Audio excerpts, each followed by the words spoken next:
Welcome, Hoosier fans, to a halftime report. I'm Coach Brian Tonsoni, and your Indiana Hoosiers are leading Penn State 37 to 24 on this Sunday afternoon. What a wonderful start! I'm glad that I hopefully plugged in the mic so someone blow up my phone if it's not working.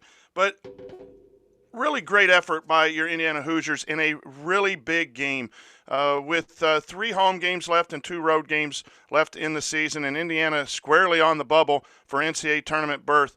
Coming off a nice road win at Minnesota, it's not a must-win, but before you go on the road to Purdue and Illinois, which is going to be 2 tough games, this is one that would be really nice to get. And the effort of your Indiana Hoosiers has been outstanding. Starting on the defensive end, holding Penn State to 24 points is absolutely excellent. 34.8% field goal percentage, 0 for 6 from the three-point line, and turning over Penn State 9 times. One of the concerns from my vantage point and what I would be harping on at halftime is offensive rebounds. There were 6 offensive rebounds. There were some plays where some loose balls were secured by Penn State. So if Indiana's going to want to hold on to this lead, they're going to have to do a better job of blocking out, getting some rebounds.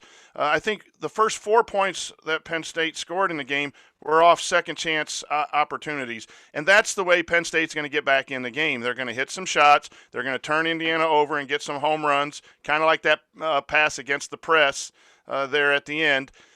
That's the way Penn State will get back in it if they can get some easy baskets on second opportunity. So the defense has been fantastic. One of the things I'll point out to everyone is it seems like this team is now communicating to each other. The Purdue game, when we were there, you could see that the team just was not locked in. Tonight you have a lot of people pointing out plays. The scouting report is being followed because when there is a tell, which is a setup or a play call, that has been shared with the team, and everyone's starting to point where the action is going to be. And most of the times, Indiana then has executed that. You heard the commentators, which aren't very good, but they did talk about how they're hearing a lot of conversation, which is a plus. Teams that win stick together. Teams that win talk on defense. That's the way you shut down a good basketball team, and this Penn State is a very good basketball team. On the defensive side as well, I was interested in the single coverage that on Lamar Stevens. They switched up a little bit late where they were running a guy down to dig a little bit, but they're really letting Trace Jackson Davis and later Race Thompson body him up and let him try to shoot over the top of them. An interesting choice. So far, it has worked.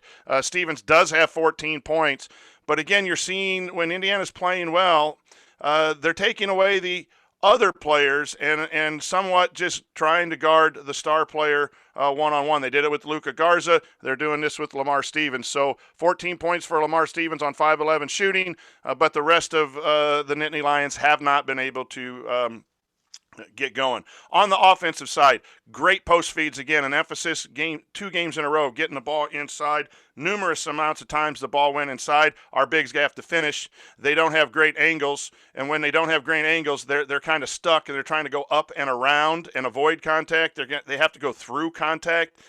So we need to score more at the rim. That's been a little disappointing. We're getting the ball inside. Guys got to finish. If not, kick it out and repost. Some bad angles by the post offense, but okay. Some nice shots. Indiana is 4 of 8 from 3. They're not taking a whole lot. I will say this: that the pace. You see Archie imploring Indiana to go. The pace, transition offense has been good, pushing the ball. Points off of turnovers has been fantastic. That's a way to get some easy points is when you play solid defense, turn the ball over. The play by Rob Finney where he stole the outlet pass there in transition and was able to go down and get fouled and hit some free throws. That's kind of easy baskets to help a team that has had some difficulty in scoring points. 37 points, on pace for 74. That's a winning offensive effort. Now you got to duplicate that in the second half. Let's talk about some individuals. First of all, Trace Jackson Davis has been fantastic.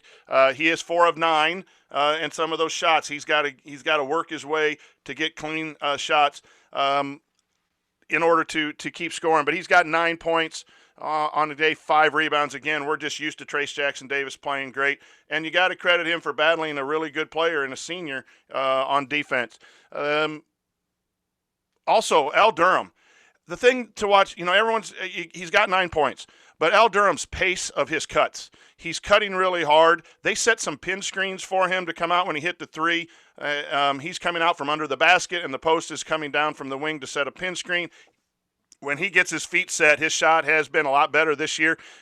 When he misses threes, he's off balance and his feet are too wide. But lately, it seems like he's getting a nice elevation on his shot and he's hitting threes. But the pace of Al Durham's play, he had a nice little drive from the top of the key, hard to the basket, and he got a clean layup. The fast break where he had a shot fake and drove the lane.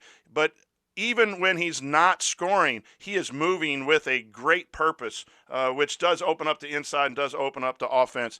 And the other one is we have Devontae Green hit some big shots. I thought his shot at 4 minutes and 12 seconds was absolutely huge. Indiana had been up 16. Penn State was on a run to cut it down to 8, and he pushed it up to 11, a stop, and then the next play was even more important.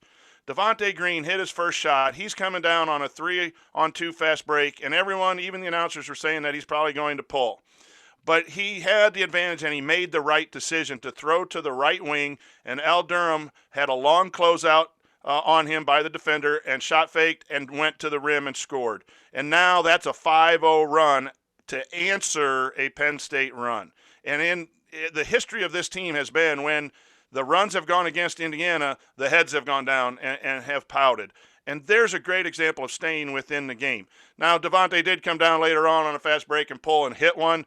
Sometimes you do give the green light to your shooters, and I think that was a really nice half by Devontae Green. Hit some big shots. He also got a deflection on a post defensively. And so, we're going to have to put up with a missed shot or maybe a quick shot every once in a while to get those key threes. He needs to play within himself here in the second half.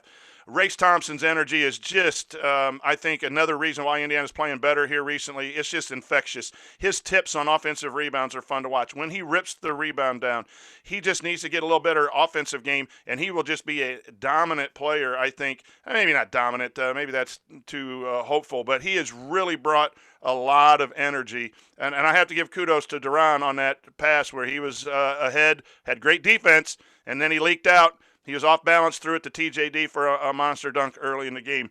A lot of good play offensively and defensively by your Indiana Hoosiers. So here's what's going to happen. Penn State's going to make a run. Everyone don't panic if it gets down under 10 again. They're going to make a run there very good. They'll hit some threes. They are 0 for 6 from 3. This game will get tight. I would say it's probably going to get down to 6 or 7, and everyone's going to be a little nervous.